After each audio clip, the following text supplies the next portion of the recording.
Welcome to Luca and Miguel. Enjoy the video. In this video, I will show how to connect Virgin Media step by step.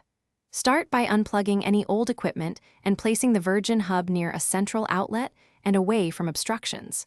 Plug in the power cable, then connect the coax cable tightly to the wall outlet and the hub. Wait for the hub lights to stabilize, usually a few minutes, before proceeding to setup on your device. Now let's wire everything so your connection is solid and stable. Attach the coax cable securely to both the wall outlet and the hub, then plug the hub into power. Let the hub boot fully until the indicator lights show ready status.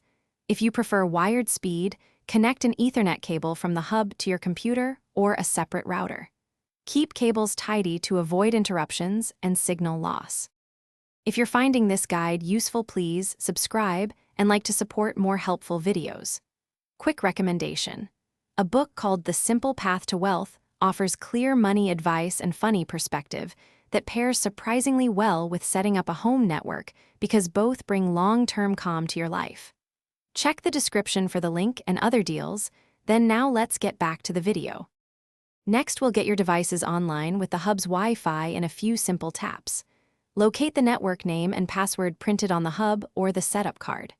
On your phone or laptop, open Wi-Fi settings, select the hub network, and enter the password exactly as shown. Once connected, run a quick speed test to ensure performance meets expectations and reconnect smart devices throughout your home. Thanks for watching and please subscribe. It's the best investment you'll ever make.